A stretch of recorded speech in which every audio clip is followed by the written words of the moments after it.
एक गांव में टिंकू अपनी पत्नी के साथ रहता था। रात होते ही उसके घर में कुछ अजीब अजीब सी आवाजें आने लगती थी। अजी सुनिए ना, देखिए ना, वो डरावनी डरावनी आवाजें फिर से आने लगी हैं। उठिए ना अजी, उठिए ना। क्या हुआ रेशमा? अजी देखिए ना, जमीन के अंदर से फिर से किसी के चीखने की आवाजें आ रही हैं। रोज रात होते ही ये आवाजें आने लगती हैं। आप कुछ कीजिए ना, इतने डर के माहौल में मैं नहीं रह सकती। ठीक है, मैं सुबह होते ही ये जमीन खुदवा कर देखता हूँ। आखिर माजरा क्या है? अभी तुम सो जाओ, रात बहुत हो गई है। फिर टिंकू सो जाता है और रेशमा डरते डरते पूरी रात गुजार देती है। फिर दिन होने पर अरे भाई, मेरे घर में जमीन के अंदर से रात होते ही डरावनी डरावनी आवाजें आने लगती हैं। तुम मेरे साथ चलो और जमीन को खोद के देखो, आखिर माजरा क्या है। नहीं नहीं टिंकू भाई, पूरा गांव बोलता है कि तुम्हारा घर श्रापित है। तुम्हारे घर की जमीन के नीचे किसी भूत पिशाच का वास है। अगर मैंने तुम्हारे घर की जमीन खोद दी तो सबसे पहले वह चुड़ैल मेरा सर धड़ से अलग कर देगी। चल डरपोक, चल भाग यहाँ से। मैं किसी भूत प्रेत पर विश्वास नहीं करता। फिर टिंकू वापस अपने घर की ओर चल देता है। फिर रात होने पर टिंकू और रेशमा सो रहे होते हैं। तभी वो डरावनी डरावनी आवाजें आने लगती हैं और रेशमा की नींद खुल जाती है। अजी अजी उठिए ना, देखिए ना, वो आवाजें फिर से आने लगी हैं। आज आपको कुछ ना कुछ करना ही होगा, नहीं तो मैं ये घर छोड़कर अपने मायके चली जाऊंगी। फिर टिंकू गुस्से में उठता है और कुल्हाड़ी से जमीन खोदने लगता है और कुछ ही देर में अपने कमरे में एक गहरा गड्ढा खोद देता है। तभी वो डरावनी आवाजें तेज हो जाती है और उस गड्ढे से बहुत तेज बदबू आने लगती है। अजी ये बदबू कैसी है? क्या हमने गड्ढा खोदकर कोई गलती तो नहीं कर दी ना? फिर टिंकू उस गड्ढे के अंदर उतर जाता है। वहाँ उसे एक औरत की लाश मिलती है। फिर वो उस लाश को अपने कंधे पर डालकर गड्ढे से बाहर निकल आता है।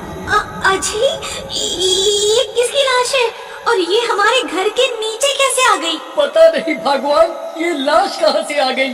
अजी क्या ये लाश ये डरावनी डरावनी आवाजें निकाल रही थी? पता नहीं, मुझे तो कुछ समझ नहीं आ रहा। अजी इसके चेहरे से कपड़ा हटाकर तो देखिए कि क्या पता कोई जान पहचान का हो। तुम्हारा दिमाग तो खराब नहीं हो गया?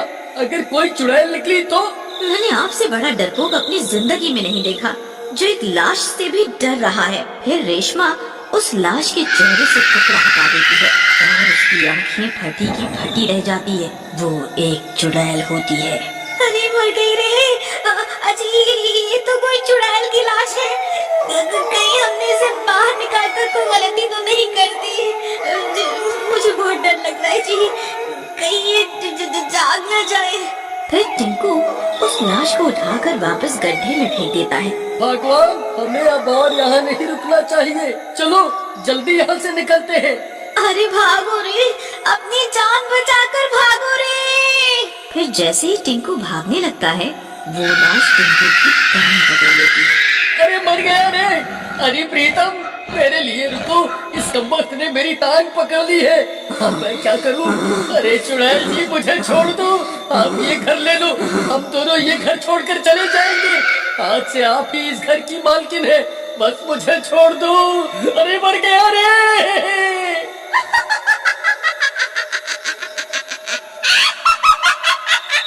इतने सालों के बाद कोई इंसान मेरे हाथ आया है, ऐसे कैसे छोड़ दूं? फिर वो चुड़ैल टिंकू की टांग को काट खाती है। अरे मर गया रे। अरे ये दास पिटी चुड़ैल ने तो मेरी टांग पर काट लिया। अरे कमबख्त, ये तूने क्या कर दिया? मेरी टांग ही चबा डाली। कम से कम अब तो मुझे छोड़ दे। वहीं दूसरी तरफ रेशमा भागती हुई जाती है और कुछ लोगों से मदद मांगती है। भाई साहब मेरी मदद करो, मेरे पति को चुड़ैल ने पकड़ लिया है, आप लोग जल्दी से मेरे साथ चलो। चलो। फिर कुछ गांव वाले रेशमा के साथ उसके घर आते हैं और वो लोग खिड़की से झांक कर देखते हैं कि उनकी आंखें फटी की फटी रह जाती हैं। अरे ये क्या है भाई, ये तो कोई चुड़ैल है। अरे बहन, ये चुड़ैल तुम्हारे घर कहाँ से आ गई? भाई साहब, ये कमबख्त चुड़ैल बहुत सालों से हमारे घर के नीचे ही रह रही थी। हमने जैसे ही अपने घर के जमीन की खुदाई की तो ये कमबख्त जमीन से बाहर निकल आई। अरे नास बिटो, बाहर खड़े होकर बातें ही करते रहोगे या मेरी मदद भी करोगे? हाय रे, ये चुड़ैल तो मेरी टांग छोड़ ही नहीं रही। अरे मर गया रे। अरे बिरजू भाई, वह देखो, इस चुड़ैल ने तो टिंकू भाई की टांग को काट खाया है। अब ये भी भूत बन जाएंगे। टिंकू भाई, इस चुड़ैल ने तो तुम्हारी टांग पर काट लिया है। अब तुम्हें अपनी जान बचाने के लिए अपनी टांग को शरीर से अलग करना ही होगा, नहीं तो इसका जहर तुम्हारे पूरे शरीर में फैल जाएगा और तुम भी इसके जैसे बन जाओगे। अरे मर गया रे। नहीं भाई नहीं, मैं अपनी टांग को नहीं काट सकता। ठीक है भाई, फिर तुम भी इसकी तरह भूत बनने को तैयार हो जाओ। अरे भाई साहब, ये आप कैसी बातें कर रहे हैं? अगर ये भूत बन गए तो मेरा क्या होगा? अजी, आप अपनी एक टांग काटकर खुद को इसके चंगुल से आजाद क्यों नहीं करवा लेते जी? मैं एक लूल्हे के साथ तो जिंदगी बिता सकती हूँ, लेकिन अगर आप भूत बन गए तो मेरा क्या होगा? बिरजू भाई, हमें इस घर को आग के हवाले करना ही होगा। अगर ये चुड़ैल आजाद हो गई तो पूरे गांव में कोई जिंदा नहीं बचेगा। तुम ठीक कहते हो भाई, हमें इस घर को आग के हवाले करना ही होगा। अरे नास बेटो, ये कैसी तरकीब बना रहे हो? मेरा ख्याल तो करो, इस चुड़ैल के साथ साथ मैं भी जल के राख हो जाऊंगा। देखो टिंकू भाई, तुम्हारे पास एक आखिरी मौका है। जल्दी से अपनी टांग काट कर इस चुड़ैल से अपना पीछा छुड़ा लो, नहीं तो हम इस घर को आग के हवाले कर रहे हैं। हे भगवान, अब मैं क्या करूं? तभी रेशमा पड़ोस के घर जाती है और एक बड़ा सा चाकू उठाकर ले आती है। अजी, ये लीजिए, इससे अपनी टांग को अलग कर दीजिए और जल्दी से बाहर आ जाइए। फिर रेशमा उस चाकू को टिंकू की तरफ फेंक देती है। फिर टिंकू उस चाकू को उठा लेता है। हे भगवान, अब क्या करूं? जो होगा देखा जाएगा। फिर टिंकू उस चाकू से अपनी टांग को काट देता है और नीचे जमीन पर गिर जाता है। अरे मर गया रे। हाय रे, बहुत दर्द हो रहा है। हाय रे, अरे नास मिट्टी चुड़ैल, तेरी वजह से तो मैं लूला बन गया। हाय, मैं तो कहीं का नहीं रहा। अरे मर गया रे। उसकी एक टांग चुड़ैल के हाथ में रह जाती है। बहुत स्वादिष्ट है।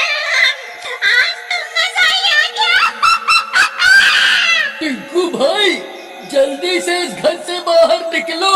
हम इस घर को आग के हवाले कर रहे हैं। अरे कबक तो रुक जाओ, मुझे तो बाहर आने दो। हाय, मर गया रे।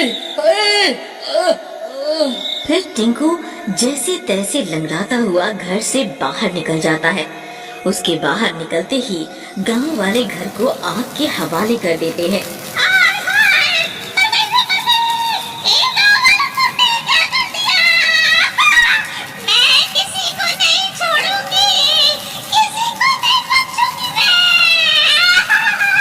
फिर देखते ही देखते पूरा घर जलकर राख हो जाता है।